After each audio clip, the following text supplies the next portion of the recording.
out of college, and he had gone to college right out of high school.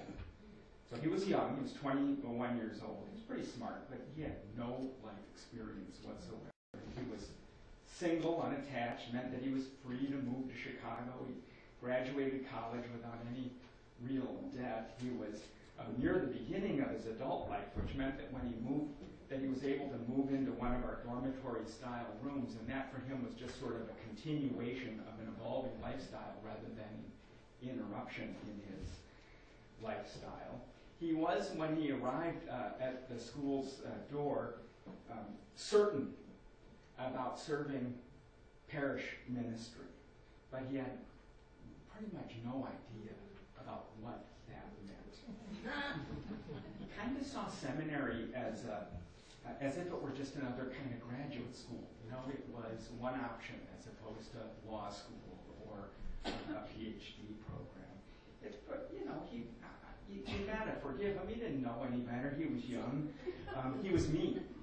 That was me. That was when I went to meet Bill Lombard in 1974. You do the math. I'm scared too. There are no longer any students like me. There just aren't. And you know what? That's a good thing for us all. Some of you know Viola Abbott. She found Unitarian Universalism in this very congregation. She's now a first-year student at Meadville Lombard, having started with us in the fall.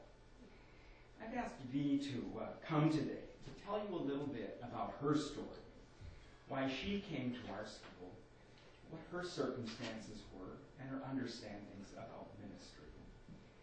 And as I was kind of typical of my generation of students, she's kind of typical of her generation of students, knowing that there's no two students who are exactly the same. But I want you to listen to a couple of things from Vi. I want you to listen not just to her story, but what you will see is some of the ways that the innovative ministerial formation program at Meadville Lombard actually works. Vi, are you ready? I'm ready. Come on up. No calls from India for you. That's at 12. Actually, he's in my class and we have a conference call at 12, so that is real. Okay, well, good morning, everybody. I'm really happy to be here and happy to see some of you I haven't seen in a while. What I have identified as my calling to enter the ministry is really the result of the sum total of my life experiences, both in and outside of the church. More than just a desire, I believe that what I am doing with my life right now is really the next natural step. My personal spiritual quest has been enhanced beautifully by my education, career, life experiences, and with what is happening at Meadville Lombard opportunity. But the confluence of events over the last 10 years contributed more significantly to the development of this notion of entering the ministry, especially after I began attending services at a Unitarian Universalist church, and was actually given the opportunity to participate in some lay-led services. And Alan, in fact, helped me out with the music with a few of those. Alan is standing in the doorway back there. I'm so glad that the UUA is doing outreach now, but exposure to a Unitarian Universalist church might have made the difference for me decades ago when I began struggling with my own faith development as a Christian. I am one of those people who came to embrace Unitarian Universalism, not because I had a disdain for religion or church, but because I think I've always been a Unitarian and a Universalist. I just didn't know it. I never knew that this thing called Unitarian Universalism existed. We are a well-kept secret. And I know there are more people out there like me, and I believe that part of what I am called to do is to help spread the good news. Part of my calling also comes from my desire to work with children, which I do now professionally.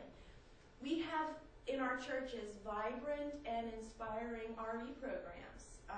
We have youth groups, they go to cons, they take trips, they do social justice work, but they do that away from us. While these young people may identify as UUs, they aren't always integrated in our churches. They're not part of our communities. Most of them don't want to be. Why should they? Many UU churches never see children except for in worship service during the occasional multi-generational service. So what happens when these kids bridge and they're no longer part of these tight-knit communities of their peers? They leave. My intention is that part of my focus will be on making the experience relevant for young people so that they can see the benefit of religious community. That's how it was when I grew up in my church. And so that adults can see their inclusion as a benefit as well. Instead of bridging out, they should bridge in to a vibrant young adult community. This group could be instrumental in helping to make the number of those who call themselves UU and who would actively support our congregations grow.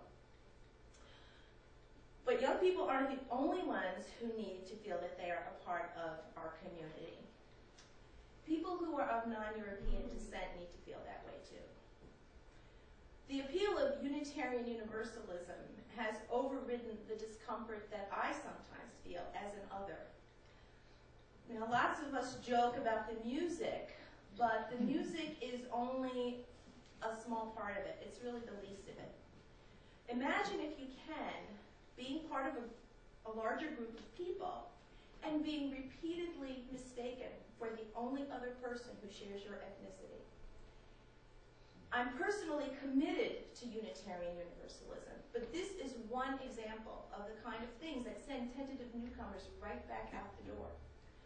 I hope that my ministry will include me being a part of the work that helps the members of our congregations to really see each other and give new meaning to the term welcoming. And why am I doing this now? I've thought about going to theological school for a while, but I have all of the trappings of any other average member of the middle class. I have a mortgage, I have a car note, I have a teenager. Putting all of that aside to go to seminary just wasn't going to work for me. I briefly considered other seminaries that were close to home, but I was really more interested in attending a school that was grounded in Unitarian Universalist philosophy. And it wasn't until, sounds like an ad, Meadville Lombard offered its Touchpoint program that this became a possibility for me. The Touchpoint program allows me to participate in a residency program while not significantly changing my life. Before I decided to apply for admission to the program, I took a half-credit class, it happened to be Louise' class, in the 2011-2012 academic year, just to see if it would work for me. So last fall, I received some assignments to complete in preparation. In January, I went to Chicago to physically attend the class, and the class lasted for an entire weekend. It was an intensive. While there, I received additional assignments, which I had to finish before the semester ended, but after I returned home. What participation in that class demonstrated to me was that I could have the benefit of getting my schoolwork done around my personal life, while at the same time having the opportunity to be in community with other students.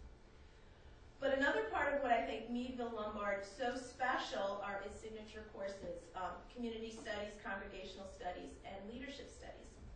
I'm currently taking community studies, which requires that I work for 8 hours per week in a nonprofit community-based organization whose mission and purpose are in line with Unitarian Universalist principles. And my community placement is with Focus Churches of Albany. Some of you may know what that is. Most of my work with them will be in their free breakfast and food pantry programs. Hopefully my placement will help me to really learn how to be in service to others.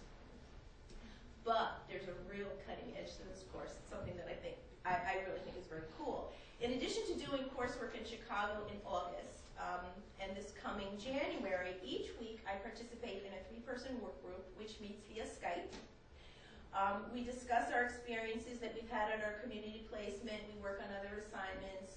We do a collaborative joint memo which we upload via computer at the end of each week.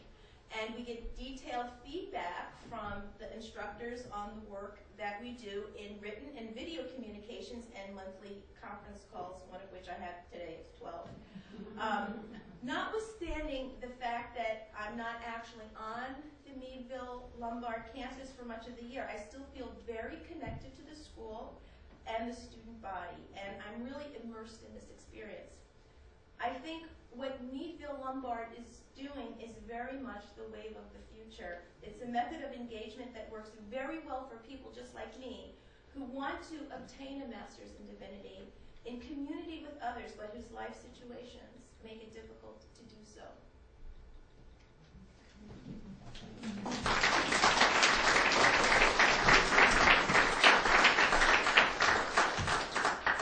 Thank you, Dee. You were able to get some of the mechanics of the Touchpoint program from her remarks, as well as her really just great story. And it's just, students are able to stay with their families at home, come to Chicago for intensive courses, and it allows us to build these classrooms around the country and around the world, actually, so important in this 21st century. Here are a few of the hallmarks that I want to lift up of the Touchpoint program. One, it's an action reflection model. Rather than thinking our ways into new ways of acting, we have our students acting their ways into new ways of thinking, as our provost, Sharon Welch, says. And as such, it requires students to work either in a community agency or a parish setting throughout their whole time in our school, where they complete specific assignments and they process them with their fellow students and with the faculty, and mesh them in their readings and their understanding of theology and history and ethics and education and so forth. It requires students to be mentored by real, live, breathing ministers throughout their whole time in school, not just by, say, a brilliant faculty member who's been out of the parish for a decade. It's a collaborative approach to education. Not only do the students collaborate in their cohort groups, but the faculty collaborates in the team. And we model what that collaborativity is for our students. It's so important for ministers to be collaborators, not just outside the congregation they serve, but within the congregation they serve as well. And unlike so many ministerial formation programs, it's a formation experience that builds on itself. So it starts with a community studies year in which students begin to understand communities of difference so that they can meet people and communities where they are based on their specific location and history and institutional idiosyncrasies. Then it moves into a congregational studies where working 20 hours in a week, the students take that skill of being able to read a community and apply it to congregational life. And then it culminates with a leadership year where still working 20 hours a week in a congregation, the students apply the lessons of the previous years, coming into their own and understanding and gaining an understanding of principles of leadership. And it teaches students to lead religiously in the new age, at least what we can see as being the new age.